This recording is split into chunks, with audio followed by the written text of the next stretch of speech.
Thank you for being here tonight. We're in Esther chapter 3. For those who were not here last night, just a quick review. The book of Esther is actually one of the last historical books of the New Testament. There's not much that's written that's later. I know it's sort of in the middle of the Old Testament and it got all kind of books after it, but the Bible's not in chronological order. Esther's one of the really last books, and it takes place in the country of Persia.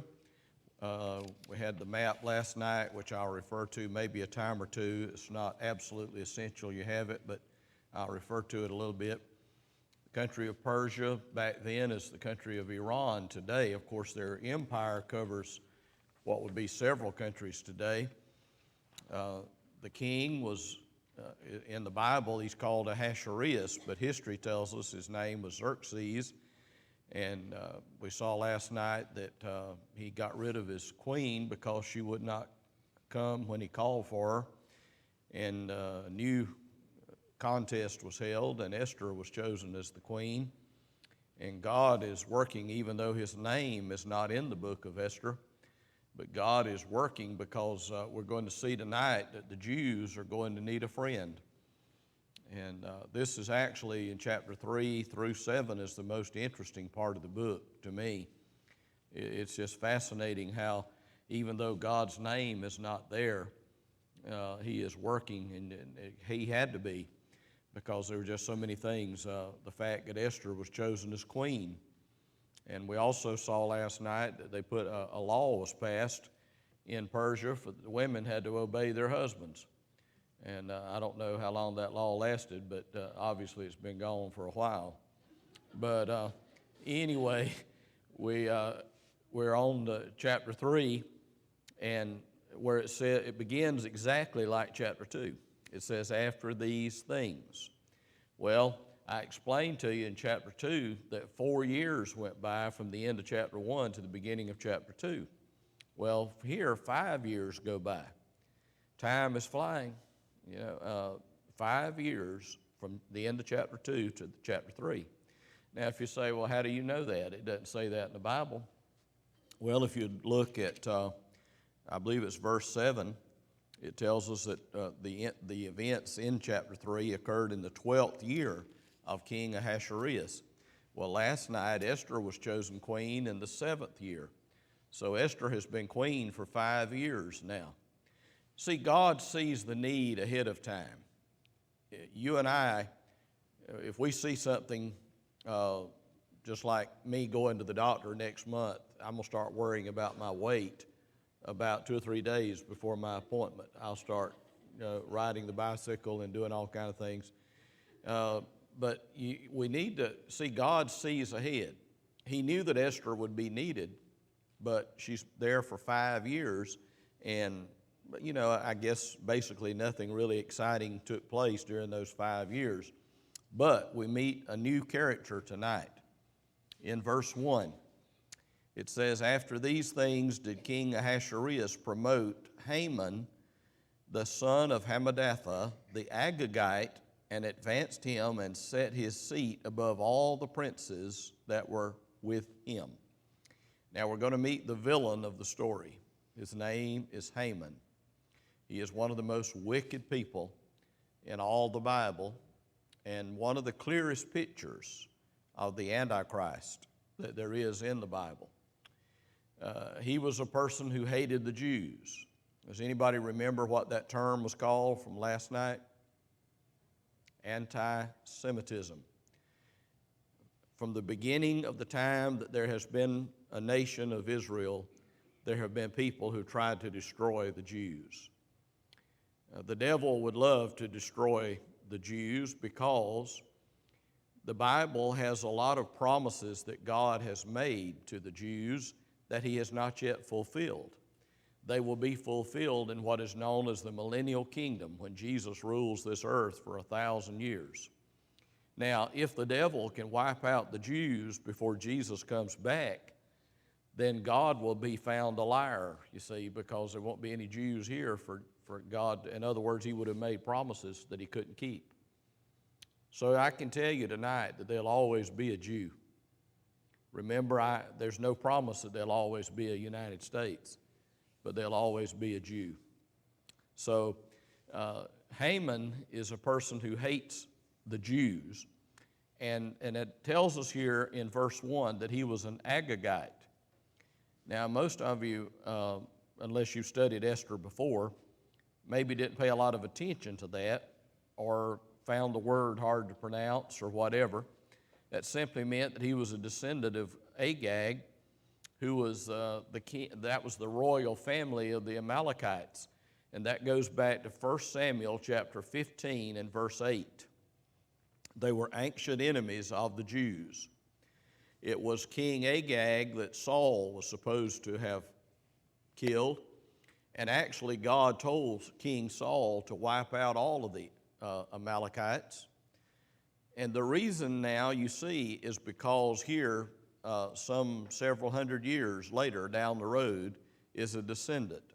In other words, if Saul had been obedient, there wouldn't have been any Agagites left. God knew that this was going to happen. Because, see, when you read the Old Testament, it almost sounds like God is a cruel God, that he tells those Israelites to wipe out these Canaanites and heathen peoples. But God knew that sooner or later, if they did not wipe them out, they will come back and try to exterminate the Jews. Now, the person we're looking at tonight is named Haman. But you can put Adolf Hitler in here. You could put Pharaoh. All you do is change the name. It's something that's been going on throughout history, an attempt to destroy the Jews. I want to make this statement tonight as clearly as I can. All anti-Semitism is demonic and irrational. In other words, and by the way, I saw the other day, just in a magazine I have, that 15% of the people in the United States are anti-Semitic. And I'll guarantee you there's some in Appling County and some in Jeff Davis County who feel that the Jews are what's wrong with the world. And they blame the Jews for everything, whether it's the stock market or whatever, the Jews are to blame. The Jews make up 1/4 of 1% of the population of planet Earth. In other words, 99.75% of the people in the world are not Jewish. Only 1 out of every 453 people in this world is a Jew. How could they be responsible for all the world's problems and have that small a number? So I'm just telling you, anyone who has an irrational hatred of the Jews, I'm not saying that there might have been one Jewish person somewhere that conned you or did something you don't like, but I'm talking about hating all of them. That's irrational and demonic. This man, Haman, became somewhat like the prime minister, is what we would call him today. In other words, you have the king, and he's right under the king. Verse 2, and all the king's servants that were in the king's gate bowed and reverenced Haman, for so the king had so commanded concerning him. Now, I told you last night that Mordecai, Esther's cousin, was a good citizen. Remember, he had turned in these 2 guys who were trying to kill the king. Here it says the king wanted everybody to bow down to Haman, but Mordecai bowed not. So now is Mordecai being a troublemaker? Well, Mordecai was what kind of nationality or person? A Jew. The Jews had been commanded that there's only one God, and you don't, in other words, you just worship that one God. And Mordecai knew that he wasn't supposed to bow down to anybody. And you and I are not either. We're only supposed to bow down to God. So Mordecai, when I can just see old Haman, he comes out of the palace, comes out in the courtyard, and everybody, bows down, and Mordecai just stands there. And this really gets on Haman's nerves. This just burns his cork. Notice in verse 3, then the king's servants which were in the king's gate said unto Mordecai, why transgressest thou the king's commandment? Now also remember what I told you last night, that we're to be good citizens. But if the government commands us to do something that we think is biblically wrong, we're to obey God rather than man. Now, we may end up in jail, but we're to obey God. So they asked Mordecai, why don't you bow when Haman comes by? And I'm sure that he would explain it to them, but it says, verse 4, now it came to pass when they spake daily unto him, that he hearkened not unto them, that they told Haman to see whether Mordecai's matters would stand. Now watch this, for he had told them that he was a Jew. Aha, that explains a lot. Because all these people were bowing as Haman walks by, Mordecai just stands there, and they keep asking him, why don't you bow down? What is your problem? Why don't you bow to Haman? And finally Mordecai revealed to them, the reason I don't bow is I'm a Jew. Now, even though it doesn't say it here, they would know what that meant, because in the world of that day, to be a Jew, you identified with one God, Jehovah. And therefore, without saying it, Mordecai is saying here, I am a worshiper of one God. I do not bow down to, to human. In other words, I'm not going to make Haman like a god. I only have one God. So, verse 5, and when Haman saw that Mordecai bowed not, see, it would be obvious. Can you think of some other Jews in the Bible that didn't bow when they were told to? Remember Shadrach, Meshach, and Abednego? When he bowed not, nor did him reverence, then was Haman full of wrath. Oh, he got so mad. Now, really, class, this is just an insignificant thing. I mean, Haman should have just gone on and said, well, the reason this guy doesn't bow when I walk by is religious reasons. He has religious reasons for not doing that. But Haman just became furious. There's an old saying that you can tell the size of a person by what it takes to irritate them. See, some people, just any little thing just ruins their day. If the Georgia Bulldogs do not win a football game, that just ruins their weekend. I like Georgia as well, but I mean, if you get to that point to where your happiness depends on whether or not they win or lose, you're in big trouble. So, all right. That's called a witness. We have a witness here. But Haman allows this to become a big thing. And in his mind, he doesn't see the other people that bow to him. He sees the one that doesn't. And he becomes obsessed with it. And so, verse 6, and he thought scorn to lay hands on Mordecai alone, for they had showed him the people of Mordecai. Watch this now. Wherefore, Haman sought to destroy, what's that next word, class? All of the Jews. How many were not bowing down to him? Just one. See, if Haman had just said, I'm going to get this one done away with. We're going to have Mordecai, I'm going to have him fired or killed or tortured or whatever. But he doesn't do that. He says, I'm going to get rid of all the Jews. He's angry with one Jew, but he displaces that anger to all the Jews. That's called anti-Semitism. Now, there's a reason for this. There's an old grudge here. Because remember, Haman was what kind of person? An Agagite. It's hard to say now. It's good speech therapy. He was an Agagite. They were ancient enemies of the Jews. Now, I want to say this. Prejudice is something that people learn. A little baby is not born into this world prejudiced. I remember, and I love my mother and dad, but they were both very prejudiced. And I can remember the very first time my dad said something to me about people of another race. And, I was brought up that way, but when I got saved, everything didn't get straightened out, but I don't hate people because of the color of their skin. That's a pigment thing. When you went to the hospital and got a pound of blood, you wouldn't know if it's a white person's blood or a black person's blood. It's all the same. But children have to be taught to hate. They're not born that way. They don't know the difference in a white, black, red, yellow, whatever child. When I was in Bethlehem in 1999, we got off the bus and walked down to what they call the Shepherd's Fields. And as we were going back to the bus, there were a few children across the street, maybe 4 or 5 children. looked like they were maybe 6 or 7 years old. They were just waving at us because, we were tourists, and they were waving at us. And I thought to myself, those children will be brought up to hate the Jews.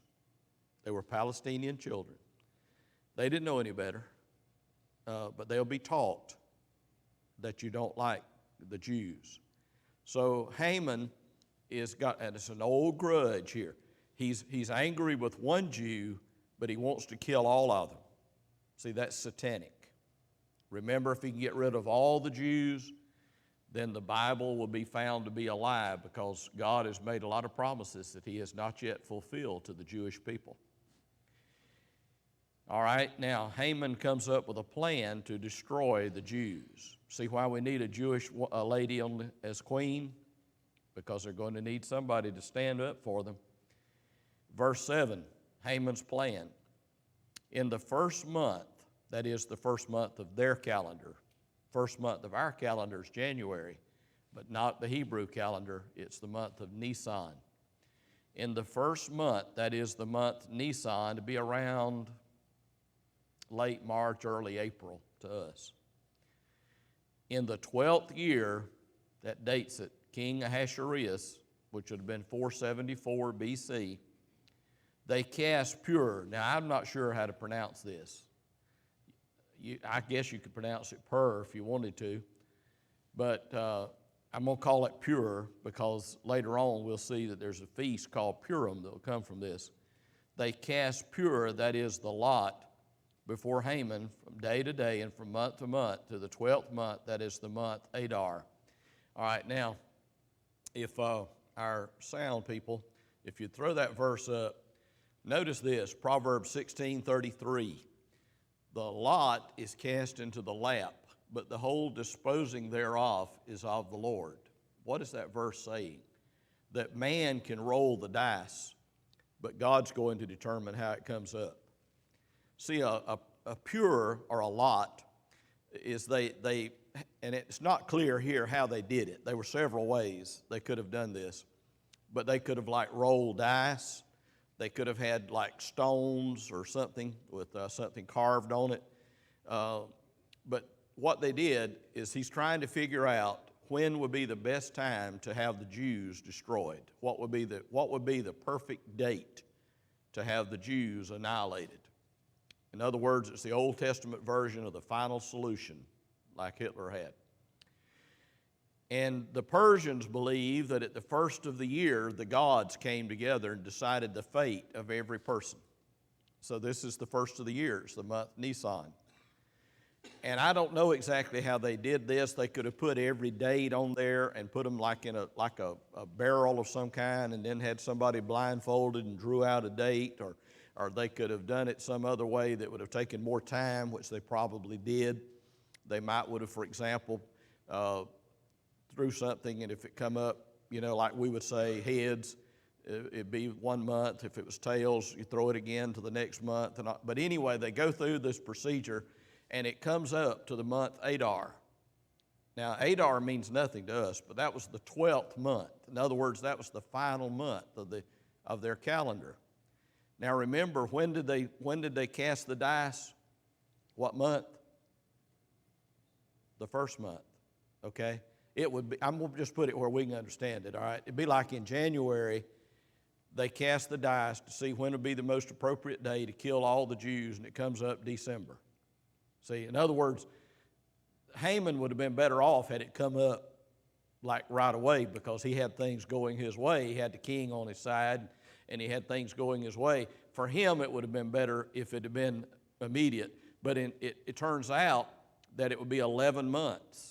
In other words, gives the Jews time to come up with a way to defend themselves.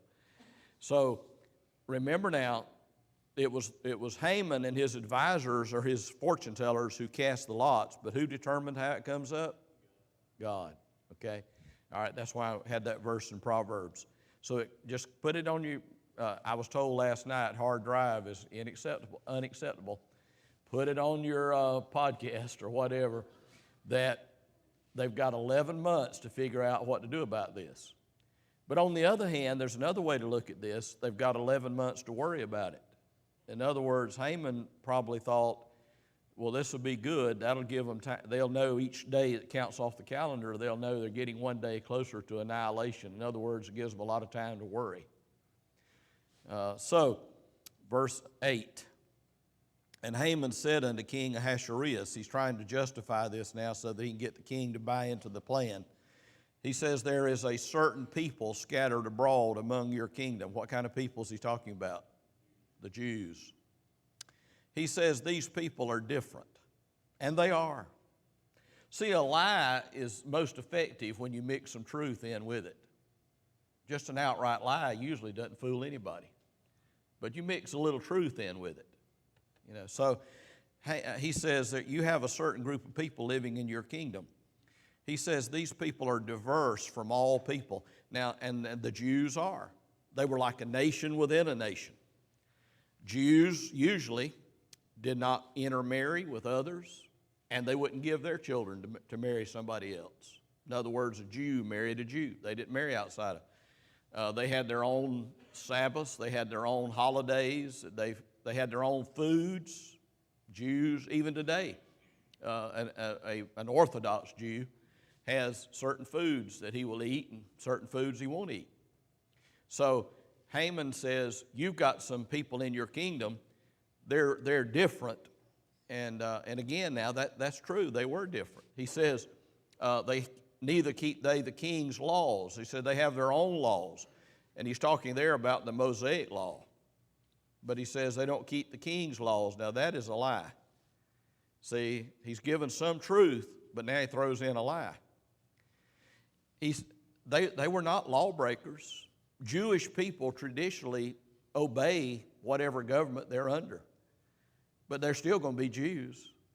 They're not assimilated. This is easy for us to see. We have a lot of people that come into our community who are Hispanic. They speak Spanish. We don't understand them unless you understand Spanish.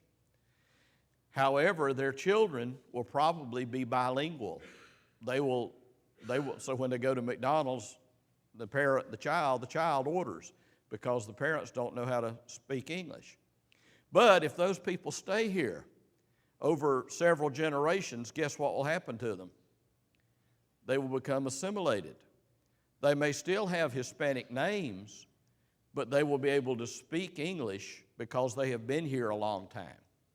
That's the way it has been. Now, of course, we're in this politically correct climate now where, you called anything now, you'll get it in English or Spanish, and I don't even know what's in Walmart if it didn't have pictures on the box. I honestly don't even know what some of the stuff is because I can't read Spanish. But up until the last few years, and by the way, I'd like to give my opinion on political correctness.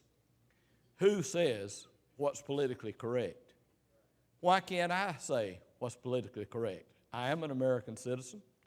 Why can't I say that in 2016, when it gets to the end of the year, we're all going to say Merry Christmas? If we all have to say the same thing and think the same way, what's the difference between that and dictatorship? Some of you that are intellectual, y'all think y'all turn that over. You can let me know later. Well, anyway, he said, if it please the king, let it be written that they may be destroyed. Remember now, he's keeping an old grudge because he is an Agagite, an ancient historic enemy of the Jews. Goes back hundreds of years. He says, and I will pay 10,000 talents of silver into the hands of those that have the charge of this to bring it into the king's treasuries. Now, the king is broke. I know it doesn't say that here, but remember I told you last night that he was throwing these parties because he wanted to get a war started with Greece. Well, he got that war, and he lost the war, so he comes home, no doubt, with the treasury is pretty low, and any politician's interested in a way to raise money. I'm just telling you, that'll get a politician's attention when you start saying, well, I've got a plan where you can raise money. So Haman offers this enormous sum of money. I don't know how much it was. It would be in the millions in our way of calculating money. And Haman doesn't have that kind of money. So is anybody here wondering where he's going to get it? Well, I'm glad y'all are, because I'm going to answer that. Haman does not have this money, but he's promising the king, if you get rid of the Jews, I will see to it that this money is put into the treasury. And the answer is in verse 11, even though verse 11 is unclear in the King James, and it may be unclear in every other translation. And very few people believe like I do, but I'm going to tell you what I believe verse 11 is saying. What's going to happen is Haman wants all the Jews killed, and when they're killed, they will confiscate their possessions, and then from that, Haman will take that money and give it to the king to repay him for killing the Jews. In other words, they'll kill the Jews, but they'll also take the Jews, all their land, their possessions, and all that stuff. That's what verse 11 is actually saying, but it's not clear in the King James. So he's going to take the money. And it sort of reminds me, in World War II, there were 3 million Jews in Poland when the war started. At the end of World War II, they could only locate 300,000 Jews. And if you had lived in Poland in 1939, when World War II began, if you turned in a Jew to the government there, they gave you a bottle of vodka. That was the price of a Jew, a bottle of vodka. And they would be exterminated. So Haman says, we need to get rid of these people, but he never tells the king who they are. He just says they're a people. And the king is so careless. And that's one thing now. We love Esther, but the king is a couple of sandwiches short of a picnic, because he hands his signet ring over to Haman in verse 10. It would have been a ring with the king's insignia on it. And of course you melted wax, you heated it, and you put the ring in that, and you stamped it on paper, and when it dried, it would have the insignia of the king. That made it an official document. So the king just carelessly takes his ring off, hands it to Haman, not even knowing who these people are. They could be Southern Baptists. Yeah, he doesn't know who the people are. He just trusts Haman. If Haman says they need to be destroyed, they need to be destroyed. So we notice in verse 12 that the king's scribes then were called in to make this official here. They wrote it down in the language of all these people in the 127 provinces and sent it out, sealed with the king's ring. The letters were taken by the Persian post office, which I talked to y'all about last night. We see them again here in verses 13 through 15, that they were like the Pony Express. They were a rider who would take a message, and seriously now, I cut up a lot, but they could take a message supposedly from the capital, Shushan. They could take it to any part of the empire in 3 weeks. A regular person would take 3 months to go from one end of the empire to the other, but the Postal Service could do it in 3 weeks. That's how efficient they were. So I'm just telling you now, I cut up, but they were very efficient. So they take the message, and in other words, it becomes law throughout all of this area that the Jews would be exterminated.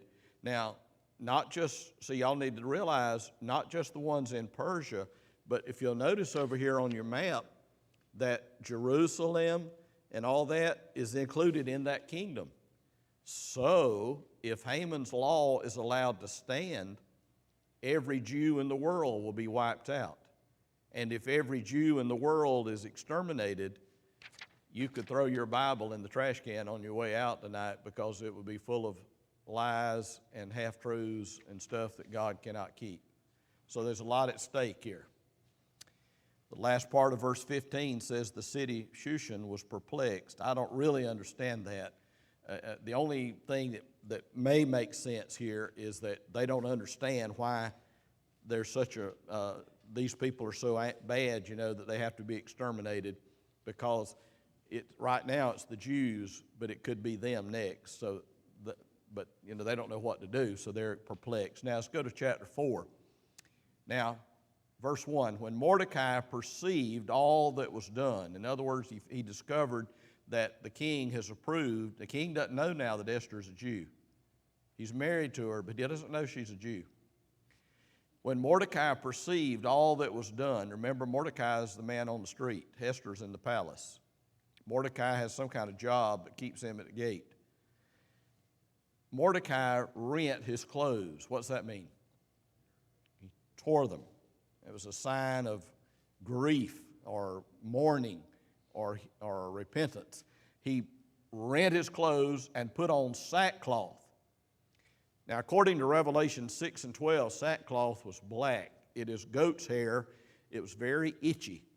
And they sewed it together, and they usually wore it over your regular clothes.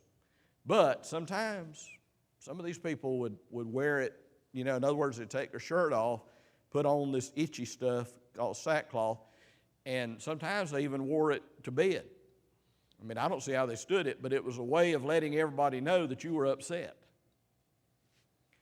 Mordecai puts on sackcloth and goes out in the midst of the city and cried with a loud and bitter cry. In other words, he doesn't try to keep it quiet. He's very upset because a law has been approved by the king to exterminate his people, which would be him and his people. And so verse 2, and came even before the king's gate. But that's as far as Mordecai could get. He could not go beyond the king's gate wearing sackcloth. Now, this is another one of their stupid laws. You'll like this one. If you think that was about the women having to obey their husbands, check this one out. It was illegal in that day for anyone to appear before the king of Persia with a sad face. Can you imagine if the Congress passed a law? Of course, I can't even imagine that we even have a Congress myself, but if they passed a law and said that you cannot appear at the White House unless you're smiling. The only Irish eyes are smiling, and that's the only way you can get in the White House, is you have to be smiling, because the king, the leader, president, cannot see anyone that's sad. See, that's what got Nehemiah in trouble. The book of Nehemiah, the reason that he was the cupbearer to the king. In other words, he tasted the king's wine before the king tasted it and all. And one day Nehemiah appeared on the job sad, and the king was upset because nobody was supposed to be sad around the king. And they thought, to show you what their ego was like, they thought that the king was such a great guy that everybody would just be happy having him around. I mean, what if somebody brings up in conference at Mount Vernon that next year, right before the January Bible study, we're going to make a ruling here at conference that no one is to appear before Brother Robert unless you're in a good mood. I would be standing outside, would never get in to get my apple even. Have to have it slipped under the door. All right, verse 3, and in every province whithersoever the king's commandment and his decree came, there was great mourning among the Jews. Mourning there meaning sadness, fasting and weeping and wailing, but notice, no prayer. Doesn't say they prayed, but they fasted. This is the first chapter, I think, in the book that doesn't have a feast. We've had feasts continuously, but no feast in chapter 4, but it's fasting. But I don't see any prayer. But notice now that everywhere, when all the Jews, wherever they were scattered to, they all came together and mourned and fasted here. And I think they prayed, even though it doesn't say it here. But have you ever noticed what tragedy does to people? What happens? Brings them together, absolutely. What happened in America? Most of y'all remember this, the young people might not. September 11th, 2001, when they hit the Twin Towers and all that. Remember, for a few days after that, America actually came together. Churches were full. People were saying, God bless America. Schools were putting it on their signs. The ACLU couldn't do anything about it because everybody was putting it on, and they couldn't sue everybody. So there was actually on TV, a Democratic congressman and a Republican congressman stood on the Capitol steps and sang, God bless America. It was either the next day or right in that time period after 9/11. Tragedy brings people together because everybody tries to survive, just like the floods lately. We've seen how that people have tried to help one another out and all. Somebody, if you remember Hurricane Andrew, when it blew across Florida several years ago, somebody said when the hurricane come across, it blew our fences down. We got to meet our neighbors. In other words, when you have tragedy, everybody tries to work together to survive. And the Jews come together here, and trying to figure out what to do. But remember, we need somebody with some authority here, because they can be upset, but they can't really do anything about it. They're going to need somebody to speak for them. Verse 4, so Esther's maids and her chamberlains, remember now, were eunuchs that worked the palace, came and told her. In other words, they told her, they said, Mordecai's out there in the street wearing sackcloth and carrying on and, and grieving. And so she sent Mordecai some clothes to put on, to take the sackcloth away, because see, apparently, this again now, we're reading between the lines. Apparently, Esther has not yet discovered that this has been made into a law. See, she lived at the palace. She was somewhat shielded from public opinion, and she didn't know that this had been made into law. But Mordecai knows it, but he can't talk to Esther because they won't let him in because he's got on sackcloth. He can't go in there sad. He couldn't go in the palace anyway, not into where she was. So she sends him some clothes. She thinks Mordecai has gone off the deep end or something. He's out here. In other words, he's in a protest march. And but Mordecai refused to accept the clothing that Esther sent. So that's the last part of verse 4. So Esther sends one of her chamberlains or eunuchs to ask Mordecai what was wrong. And in verse 7, and Mordecai told him of all that had happened unto him and of the sum of money that Haman had promised to pay to the king's treasuries for the Jews to destroy them. Now, this is very important, verse 8. And he gave him here is the eunuch that's going to go back and report to Esther, the copy of the writing of the decree that was given at Shushan to destroy them, to show it unto Esther. He gives to this eunuch a copy of the king's decree. Now, I said this last night. I'm back on it again. Most of our information we get now from Facebook, Twitter, or some of this social media. And I'll be honest now, I love Facebook, but there's a lot of stuff on Facebook that isn't true. There are things on Facebook. One of the cutest things somebody put on Facebook a while back that said that one of the, and I wish I could remember it word for word, but the gist of it was that you can't trust everything that's put on Facebook because some of the stuff cannot be verified, and it was signed Abraham Lincoln. I'm glad y'all get that. We don't want to take time to have to explain that one. I have seen things on there, they have attributed quotes to people that were not even born at the time of, supposedly this quote was made. And then sometimes you'll see where it says that so-and-so said this, and then like Ronald Reagan, for example, and then you'll see it later on Facebook where somebody else supposedly said it, and after a while you just realize nobody probably said this. So what he does is he gives her a copy of the decree. In other words, it's not like tell Esther to go on Facebook, click on Haman, and double click, and when it comes up and all this stuff. When we give information, we need to be accurate about what we're saying. There's a lot of stuff the government is doing that I don't know if, when you read Facebook, you just don't know. I mean, it depends on who your friends are. You can go to bed either worried, thinking we're about to all be taken over, or either you go to bed thinking everything's lovely. Depends on which political view you have and what's on Facebook. But he gives her the copy of the decree. And he tells the eunuch here that he wants Esther to go into the king and to plead for the people. He wants Esther to be the one to present the case for the Jews. And so Hatak comes back, told Esther what Mordecai had said. Hatak was the eunuch. And so Esther sends another message back to Mordecai. And she basically says, I am the queen, but I can't just stroll into the palace. And, you would think if they were husband and wife that she could just go in there and tell him what's going on, but not in that day. She could only come into the king's presence by invitation.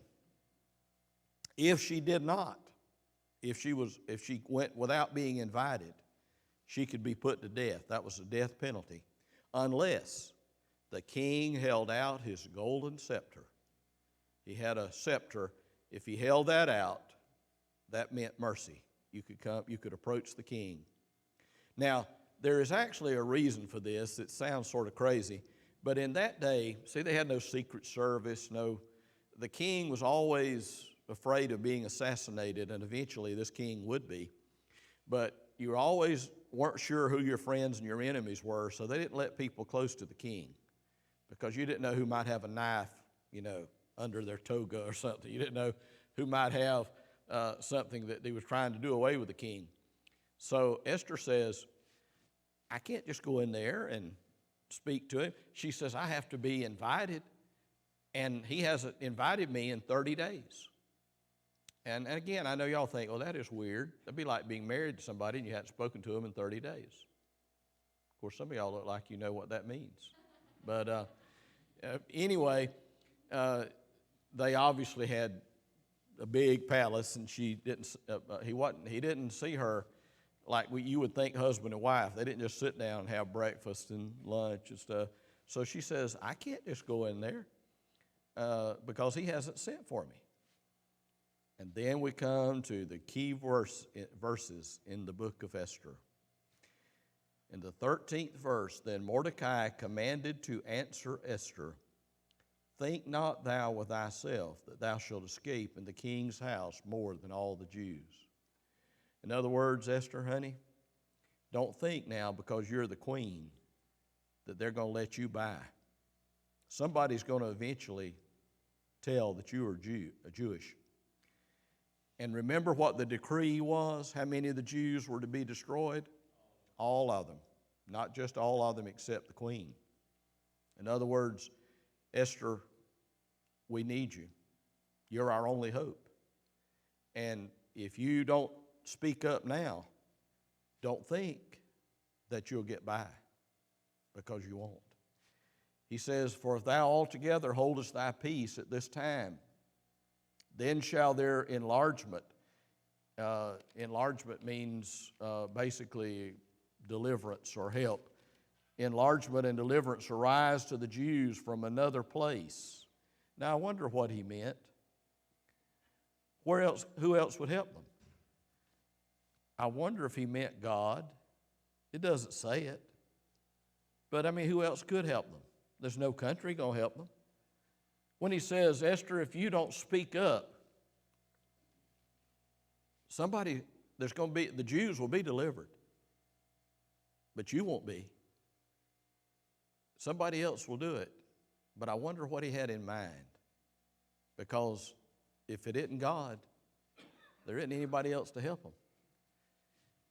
Perhaps Mordecai, and this is what I think now, if this bothers y'all, when you get to heaven, ask Mordecai about it. But I think he was familiar with the with the Abrahamic covenant, where God had promised Abraham, that he would bless him and his descendant. So Mordecai, he says, if you hold your peace, the Jews will be delivered, but you won't be. But he says, but thou and thy father's house shall be destroyed. Now, her parents were already dead, but she apparently had some property or something. Who knoweth whether thou art come to the kingdom for such a time as this? I love it. It's one of my favorite verses in the Bible. Who knows if there's something that's a need? Isn't it wonderful if God's put you in a place to do something about it? There's a lot of things I can't do anything about. But every now and then, I get to thinking that maybe God has put me here in this place for a reason. And that's why I'm here. Who knows whether thou art come to the kingdom for such a time as this? But if you hold your peace, Esther, you will die. And don't think you'll escape just because you're the queen. And so Esther, and I think Mordecai, by the way, knew about how much pressure to put on her. He knew her pretty well now.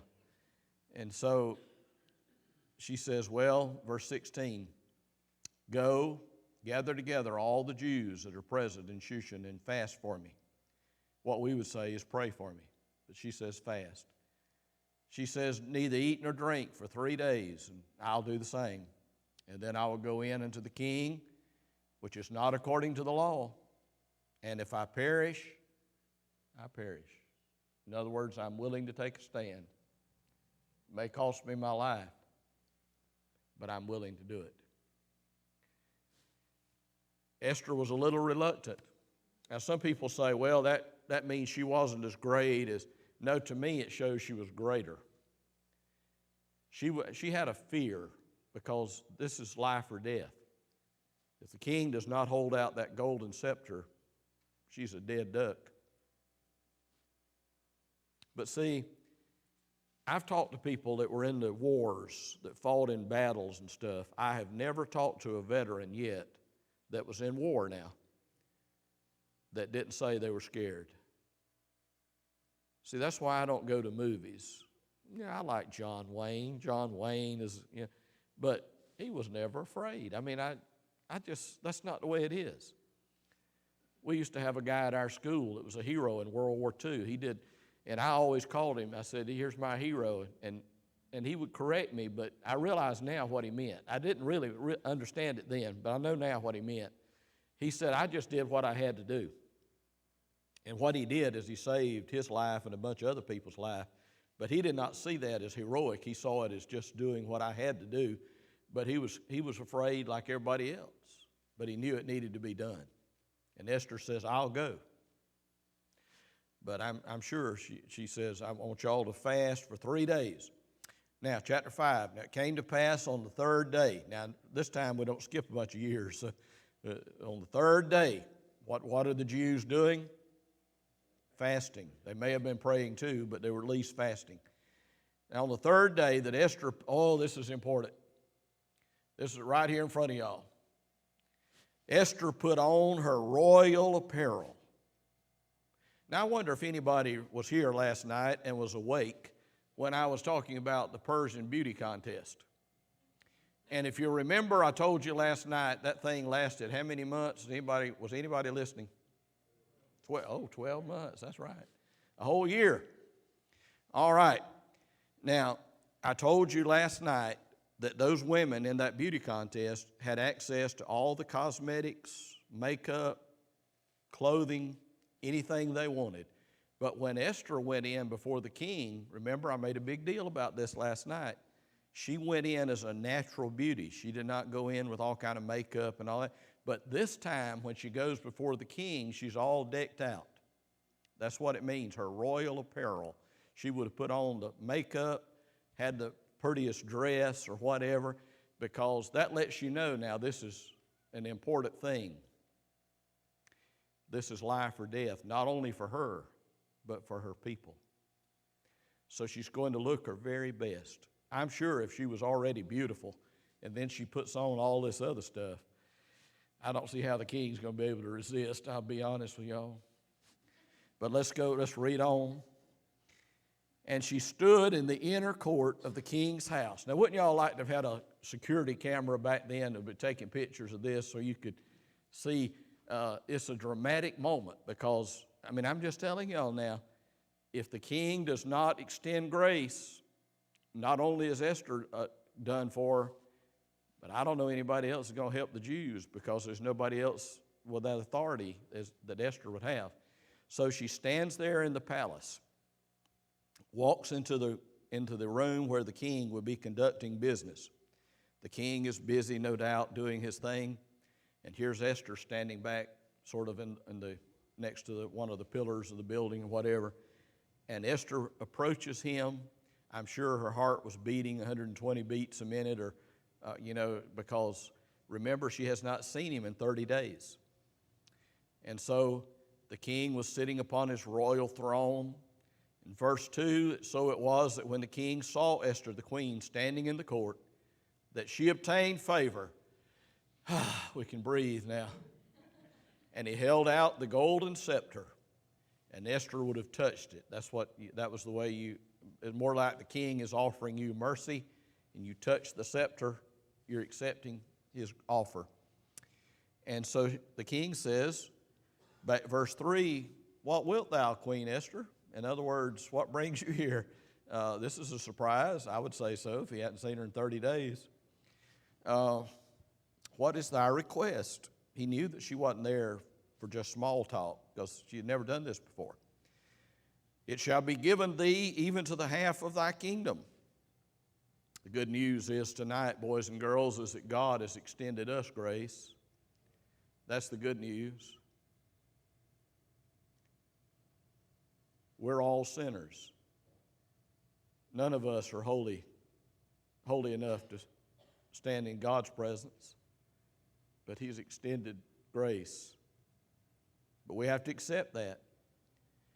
And the king says, I'll give you anything. When he says until half of the kingdom, he's going to repeat that later, but basically it's whatever you want, Queen Esther. Now, Esther says, if it seemed good to the king, let the king and Haman come this day into the banquet that I have prepared for him. Now, this is exciting. What have they been doing the last 3 days? Fasting. But yet, while they were fasting, Esther was making a banquet. So she had faith that her petition would be accepted. Wouldn't it be wonderful every time we prayed if we believed what we were praying for? Most of us pray stuff. We don't know if it's going to happen or not. We just throw up a prayer and hope God hears it. But while she was busy, now here's the way we'd put it in South Georgia language. If you're going to pray for rain, bring the umbrella. Okay? While she was fasting, she was preparing the banquet. Why prepare a banquet if you're going to be killed? So she believed that the king would listen to her. So she says, I want to prepare a banquet for you and Haman. So the king says in verse 5, calls Haman to make haste and come to the banquet that Esther has prepared. Don't y'all know that old Haman's head swells up? He's the only one invited to eat with the king and the queen.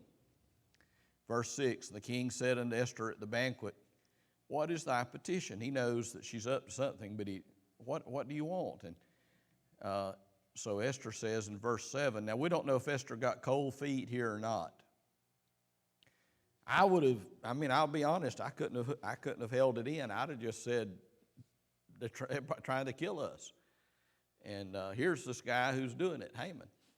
But Esther says, she says, what I want is for y'all to come to another banquet tomorrow. That sounds sort of strange, doesn't it?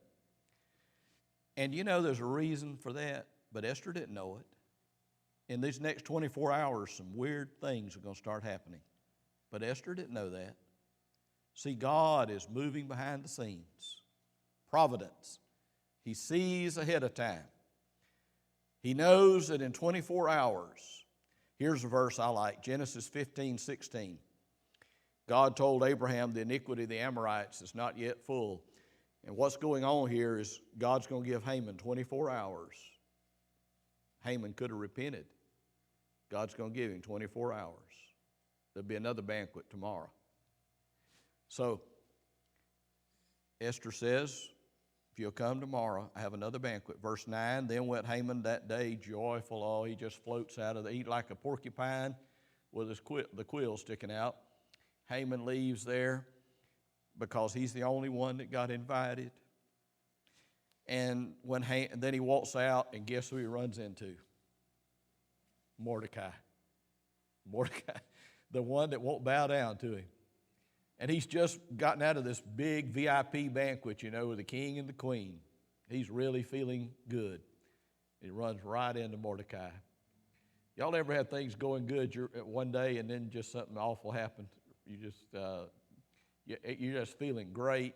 Everything's going good. You feel 10 years younger. You go out to Walmart and there's somebody that just likes to talk, and you run right into them in the first row, and they can't even get away. So runs right into Mordecai. And Mordecai didn't bow down either here. Apparently he was sitting down here. He didn't even stand up to recognize Haman. Nevertheless, verse 10, Haman refrained himself. In other words, he wanted to blow up. But he is number 2 person in the kingdom, and he didn't want to make a public scene there. And so he just thinks, he'll get his. And because remember now, death sentence, the king's already approved it. Mordecai will be executed and all the Jews. He goes home, calls his friends. If y'all ever had this happen to you, you don't have to answer these questions now. These are rhetorical questions. You ever been invited to somebody's house? Now, I don't know what they do now because I'm not into technology, but years ago, people used to take slides when they go on vacation, you know. Then they'd invite people to come over and watch their slides. Who wants to watch a bunch of slides at somebody else's vacation? So, you know, it'd take up the whole night showing these people what you did, and you don't care because you didn't get to go. So Haman invites all of his friends over so he can gloat and brag about. But remember, Proverbs, I think it's 16:18 says, pride goeth before destruction. You can always be assured that God will take care of people that are, I think pride's probably the worst sin. Now, that's just my opinion. Other people have other ideas. But nevertheless, he calls for his friends and Zeresh, his wife. Now, you will be impressed, I'm sure, with Zeresh. That even sounds like she's a troublemaker, doesn't it? Zeresh. You know, I'd like you to meet my wife, Zeresh. And Haman told them of the glory of his riches. I can just see him there yawning. The night wears on. The glory of his riches and the multitude of his children. Don't y'all just, I remember a lady at a church I was at one time, every time she came out the door, it was something about her children. And, of course, now I've realized when I became a grandparent, I understand now more. I'm more susceptible now to this stuff than I would have been years ago. But I used to try to avoid her. But, you know, you got to stand there and shake hands. And every Sunday it was the latest on one of her children, pictures and so forth. So this goes on in the evening, telling about his children and all of what the king had done and how, if he had good sense, he'd be getting out of town pronto. So Haman tells them in verse 12, he said, furthermore, I was at a banquet today and there wasn't anybody there but me. I was the only one. In other words, I've got the king snowed and the queen. They're both snowed. But he says in verse 13, yet all of this availeth me nothing. You would think that with Haman, he had everything. He had riches, he had prestige, he had power. But he says, this availeth me nothing. So long as I see Mordecai the Jew sitting at the king's gate. Isn't it amazing how much disturbance Mordecai caused? Just one man. And I think here he's a picture of the nation of Israel because remember, the Jews only make up 1/4 of 1% of the world's population, and yet everything revolves around Israel. Y'all just watch now. Eventually, everything in the Middle East is going to turn to Israel. Right now, you know, it's Syria, and they're fighting in Iraq and all that, and ISIS, but it's all going to end up with Israel. So, then said Zeresh, his wife. Now, y'all remember this. Zeresh says, well, why don't you do something about it? You know, who are you, a man or a mouse? Why don't you do something about it? She says, why don't you construct a gallows and make it 50 cubits high? Now, folks, that's 75 feet. If you want to sort of get an idea of 75 feet, think about a huge building in say in Atlanta or some of these big cities. That's 7.5 stories. A story in a building is 10 feet. So you got a 7-story building and half of the 8th story. That's how high the gallows would be to hang one man. I mean, that's like taking a sledgehammer to kill a gnat. You know what I mean? It's a little bit overkill. Make a gallows, she says, and tomorrow, why don't you go speak to your friend the king, since you and he are buddies, why don't you go speak to him, and why don't you hang that Mordecai and be done with him? And the thing pleased Haman. Boy, he gets excited. He gets some people out there working after dark now, because this is way on in the night. And they're building a gallows 75 feet high. Now, when the Bible says he was going to be hanged, it's not like you think of. Our idea of hanging is based on the Old West, where they put a rope around the guy's neck. That's not the way they did it. The Persians, they did what's called impale. What they did is they took something like, they called it a stake, some kind of rod or sharp, and they would thrust you through, and then they would hang you up. You didn't die by the hanging, you died by being impaled. See, the Romans learned crucifixion from the Phoenicians, but the Phoenicians learned it from the Persians. The Romans adjusted it a little bit. They did the nails. The Persians didn't do that. The Persians just thrust you through and hung you up. It was a horrible way to die, very painful. But that's what I just want you to get a picture in your mind of what this is. Chapter 6. We're only going to have 2 more chapters now. I'm going as fast as I can. Chapter 6. On that night, same night now, they've had the banquet that day. That night. What's Haman doing?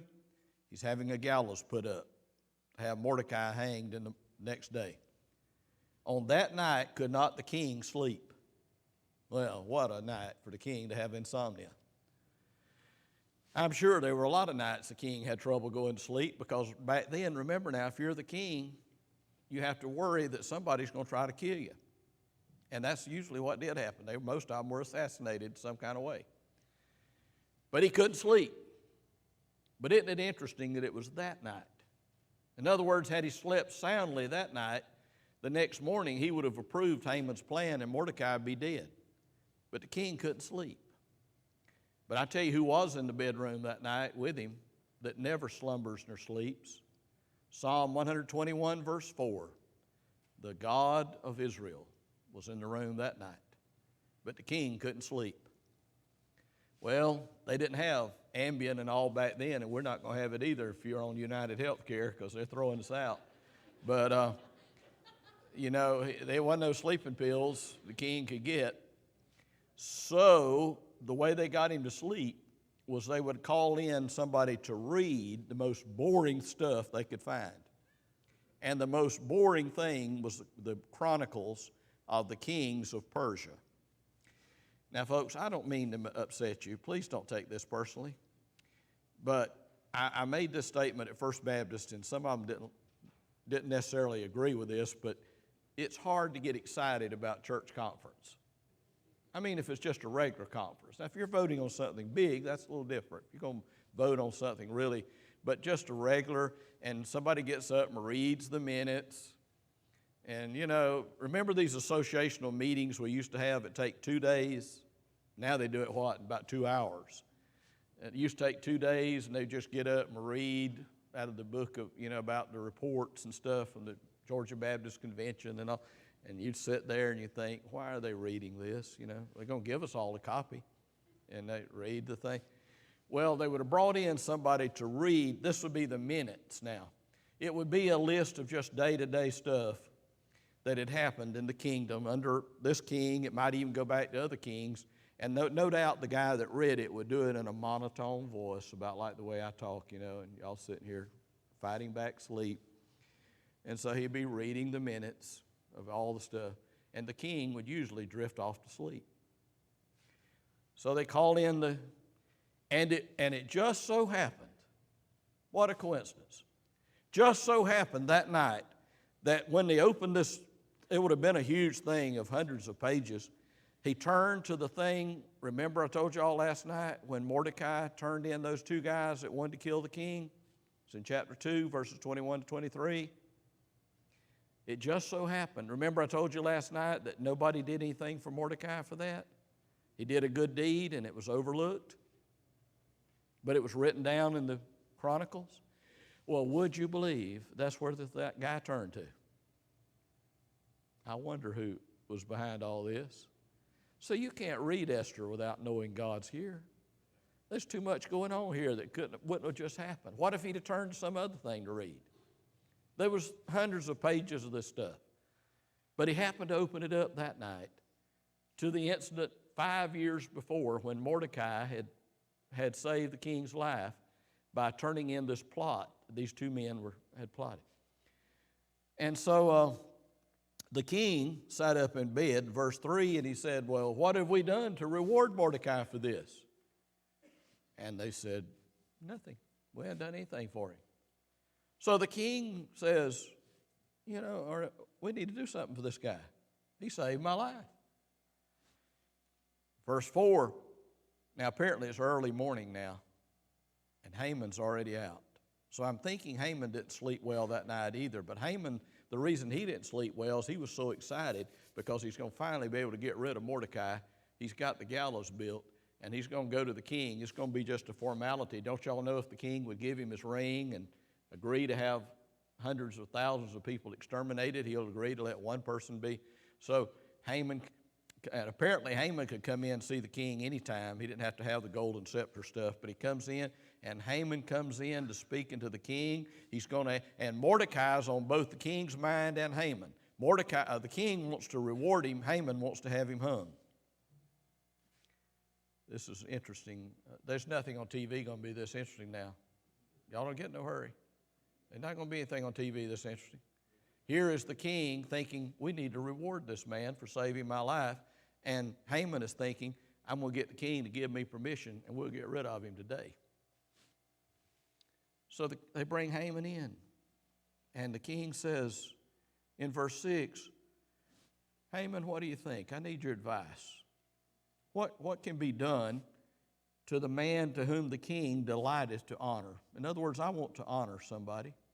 What do you think would be a good reward to honor somebody that I would like to? And Haman thinks he's talking about who? Himself. Who else? Who else could it be? He was the only one at the banquet. I mean, Haman thinks, I'm going to be citizen of the year. The king is going to honor me. I don't know how many of you are involved in the field of psychology, but if you're a psychologist, you're familiar with something called the Rorschach ink blot test. The way that thing works is they have a bunch of ink blots, and they ask you to tell what you see in those ink blots. Unconsciously, you give yourself away because the only thing you can see in those ink blots, they're vague. The only thing you can see in there is what you want to see or what you're trained to see.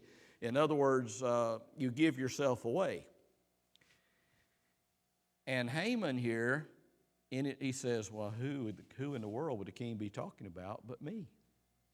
So he says, I suggest, verse 8, that you put the royal apparel, in other words, the king's robe, on this guy, and you let him ride the king's horse, and to put the king's crown on his head. What does that tell you about Haman? He wants to be the king. See, his plan is eventually to have the king knocked off when he gets enough, gets in the right position. Haman has taken the Rorschach ink blot test and doesn't know it because he's given himself away. He says, I think to honor, he ought to wear the king's robe, crown, ride the king's horse, and have someone go out ahead of him and announce in the street, here comes this man that the king is honoring. Well, the king says in verse 10, a great idea. It's a great idea, Haman. He said, I'd love to have seen this. I would love to have been a fly on the wall. I cannot imagine a scene in the whole Bible where somebody's face would have changed as right here. Haman is just expecting the king to get the robe and the crown, and he's going to be marched down the street, and everybody's going. And the king says, make haste. You've got a great idea there, Haman. Make haste and take the apparel and the horse. He gives him everything except the crown. Not going to let him wear the crown. And do as thou hast said, and do to Mordecai the Jew. Oh, folks, I can't tell y'all now. That'd be like you would be told to go take the robe and a crown or whatever and march Al Sharpton through the streets of Baxley or something, or Jesse Jackson or somebody. The very last person on earth that Haman would have wanted to have honored would have been Mordecai. And he says, I want you to do that to Mordecai the Jew that sitteth at the king's gate. Let nothing fail. In other words, Haman, you do this exactly like you have said. I want you to take Mordecai, and Haman has to walk through the street. Now, can you imagine how humiliated this could be? He has to walk through the street and announce to the people who this is that he's leading through the street, riding the king's horse with the king's robe on him and all that stuff. And so I don't know how he handled it, but he apparently got by as far as he goes through the streets. And then verse 12, this is very important. Mordecai came again to the king's gate. Where was he at when Haman found him? At the king's gate. He has this big parade now, and where does Mordecai go when the parade's over? Right back to his job. What happened to Haman after the banquet? Remember that? He went home and bragged and gloated and called his friends over and all, but Mordecai just goes back to his job. In other words, he doesn't understand why they're honoring him. I don't know I'm sure Haman didn't tell him, why he was being honored. He probably told him no more than he had to. But I want to ask you, have you been promoted lately in something, maybe in your job or something? Have you come into some prosperity? And are you satisfied to go back to the king's gate, or do you have to live at the palace? See, that's important. Are you satisfied to go back, or are you one of these people that have to, you feel like you need to deserve more? You need to be at the palace. So, the last verses of chapter 6, and Haman told Zeresh, his wife, remember her? Okay. He told him what had happened. When Haman gets home, now when he got home the day before, he was all puffed up, but now he's all upset. And he tells her what had happened. Then Zeresh said to him, if Mordecai be of the seed of the Jews, before whom thou hast begun to fall, thou shalt not prevail against him. Well, thank you, Zeresh. Whose idea was it to build the gallows? Now she says, you dummy. About like Fred Sanford with Lamont, you dummy. If he's a Jew, you can't destroy the Jews. How did she know that? I wonder if Zeresh knew something about the covenant God had made with Abraham. See, it wasn't a secret. Everybody in that world knew that the Jews were God's chosen people. Now, they may not have accepted God, so they don't, but Zeresh says, well, you dummy, you ought to know better than to try to get rid of Mordecai if he's a Jew. Well, who did she think he was? So Zeresh is not a very dependable. Anyway, Haman's now really upset. But notice verse 14. Now, if we stop now, y'all writing, I've only got one more, it's just 10 more verses. Y'all. In the 14th verse, and while they were yet talking with him, came the king's chamberlains and hasted to bring Haman unto the banquet. Now, that was the banquet that Haman had been excited about, but he's no longer excited. And the reason is things are out of control now. Haman is everything's happening too fast. He's gone there early to the king's palace thinking he's going to get permission to kill Mordecai. Instead, he has to lead Mordecai through the streets and honor him. Now he goes home, and his wife tells him, you're not going to prevail against the Jews. And about that time, here comes the guy, knock on the door. Haman, it's time for the banquet. So I've entitled chapter 7, I think, The Man Who Came to Dinner. So the king and Haman came to the banquet. See, everything's moving quickly. I can imagine as Haman left the house, he looked at the gallows there, and I wonder if he had some apprehension now as to why he'd had this thing put up. He should know by now that things are out of control. The wheel has come off. They come to the banquet, and the king said again, verse 2, what is thy petition, Queen Esther? Aren't you glad? John 10:27 says, he knows his own and calls us by name. I know my sheep hear my voice. John 10:3 says the same thing. What do you want, Esther? And it shall be granted thee even to the half of the kingdom. than Esther the queen. Now this is good. See, my problem here is I want to apply this scripture. I can interpret it for y'all, but I want you to get it.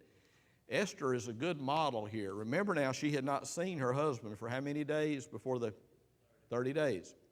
Okay, she doesn't just go blurting out what she wants.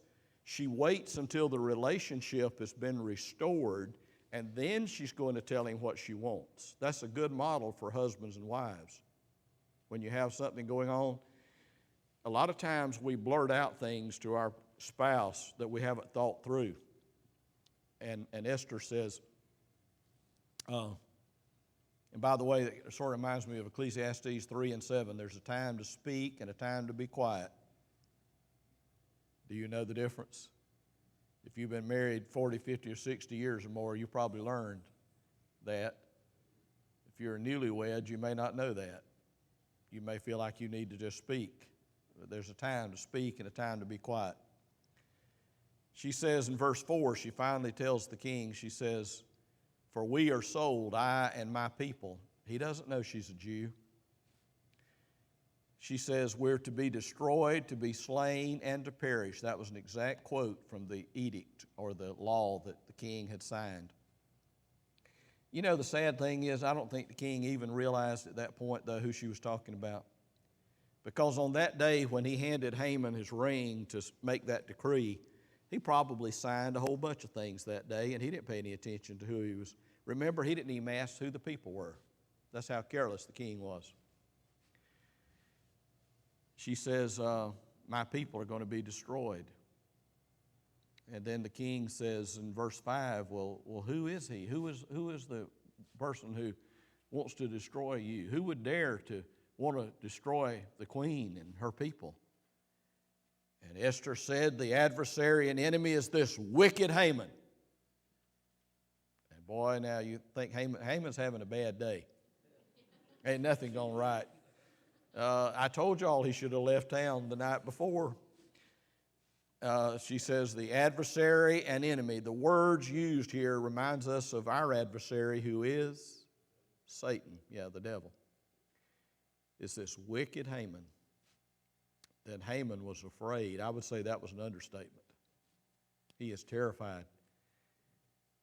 The king wants to cool off. I'm sure he had a hot temper and he wants to cool off. So in verse 7, the king got up, walked out into his garden to think about what to do. But see, I believe he believed Esther because he doesn't ask her to give more proof. It's like, I just got to figure out now what to do with Haman. So he goes out into the garden. And in the meantime, Haman stood up to make request for his life to Esther the queen. Now here is a man, I want you all to get this. We're almost through. I want you to get this. Here is a man who got upset because one Jew would not bow down to him. But now he's having to bow before Esther and beg for his life. The Bible says in Revelation 3 and 9 that one day God's going to cause the devil's crowd to have to bow down to us. Just check it out. It's the church at Philadelphia. He bows down and he begs, and here's the way they did it in that day. Now, I'm not sure what all he did, but the way they did it, when it says he pleaded there for his life, he would have grabbed her by the feet and even started kissing her feet, like, "Please, please, don't do anything to me." And that was the way they did it. And then Esther would have been like on a couch, reclining. And when the king came back in from out of the garden, Haman would have stood up and apparently may have fallen, or he may have even just, fallen onto the couch there with Esther. But the king interprets it as Haman is trying to rape the queen. The nerve of this guy. I just walk outside for a minute, come back in, he's trying to assault the queen. And in other words, Haman is he's probably all over he's just so upset and nervous now. And so the king says, verse 8, will he force the queen? In other words, will he rape the queen here in the palace with me right here? So as the word went out of the king's mouth, they covered Haman's face All right, here's what they did, class. They put a hood over his face and let him out immediately. The king has not actually, technically, has not actually said put him to death, but when they put that hood over his face, that's the death sentence. He's going to be executed. Sort of like they did, well, the way they used to do hanging people, they would put a hood over their face, tie the rope around their neck. The person that was hung would never actually know who did it, unless they said something. But they lead him out. Notice how quickly the servants respond here on Haman. You know what that tells us? That Haman had worked his way up in power, but he had not made friends with those under him because they quickly grabbed him. In other words, it was like, we were glad to get rid of him. There's an old saying, as you make your way up in the world, be nice to people because you're going to meet the same ones coming down. Be nice to people as you're going up. They covered his face. And Harbonah, one of the chamberlains, said before the king, behold also the gallows, 50 cubits high, which Haman has made for Mordecai, who had spoken good for the king, standeth in the house of Haman. How do you know that? Because he was probably the one that went and got him for the banquet. See, Haman didn't realize that the banquet was going to be a necktie party. Must be getting laid. Even Ansley didn't get that one. All right. She got it. She just didn't think it was funny. All right. Then the king said, hang him thereon. Now watch this. So they hanged Haman on the gallows that he had prepared for Mordecai. Then was the king's wrath pacified. 2 verses and we can go home. One verse I'll just quote to you, and one I'm going to throw it up here in a minute from Proverbs. But Galatians 6:7 says, be not deceived. God is not mocked, for whatsoever a man soweth, that shall he also reap. Not only was Haman impaled, but he was impaled on the very platform that he had built for Mordecai. It wasn't just that he had that built and then Haman was hung somewhere else. He was hung on the very gallows. So watch this verse. It is Proverbs 26:27. Whoso diggeth a pit shall fall therein. See, Haman thought he had a trap for Mordecai. He thought he had him. Whoso diggeth a pit shall fall therein, and he that rolleth a stone, it will return upon him. In other words, be careful what kind of plans you make for your enemies, because it might be that you'll fall into the same trap that you have set for somebody else. I first saw that verse. It's been in the Bible all the time, Proverbs 26:27, but I first learned it on the Lone Ranger, watching the Lone Ranger, my hero. While y'all are watching Duck Dynasty and the Survivors and all that stuff, I'm watching the Lone Ranger reruns. But that was on one of the shows. And I saw it years ago when I was a child. I said, I thought there was a verse the Lone Ranger quoted. And years went by, 30, 40 years. I happened to see it just a few months ago, that same show where that verse was used. But now here, we're going to leave now. We're going to go home. I appreciate your patience. I only have 3 chapters left, and one of them is just 3 verses. I mean, basically, we'll finish up tomorrow night, and then I want to talk to you just a little bit about the Feast of Purim, which is, they still do it today in honor of what happened here in the book of Esther. But let me just say this before you leave. By having Haman put to death, Esther has been spared. But that death sentence is still out there. The death sentence has not been overturned. All they have done is got rid of the one who brought it up, which was Haman. But the Jews are still to be executed on the 12th month, which is the month Adar. And so you'll have to come back tomorrow night to find out what happens to the rest of the Jews, because Esther has been saved, but not her people. And just to let you know, to make the mystery more, they could not change a Persian law. Once it had been approved as a law, they could not change it. And I'll explain why tomorrow night. Let's stand. We'll be dismissed with a word of prayer. I appreciate, I did the best I could. I followed the advice of people in this church that I trust, who told me to teach us the book, we don't care what time it is. We want to know what's in the book of Esther. So that's what I did tonight. If y'all don't like it, then I'll know next year at January Bible study when you have somebody else. But anyway, thank you for, see, if I'd have stopped at any point in this, you had to follow the story through. Now we've got to figure out a way to save the Jews, because all that's happened so far is to protect Esther. Father, I pray that you'll bless us now as we go home. We thank you for the Word of God that will be true 1,000,000 years from tonight. It'll still be true. Thank you for the book of Esther. What a blessing. I pray that we have learned just some practical things tonight to take a stand for you, even when nobody else wants to, that we would be willing. And I ask you that for myself and for all of us, and for your blessings on those like Brother Darrell having surgery, Miss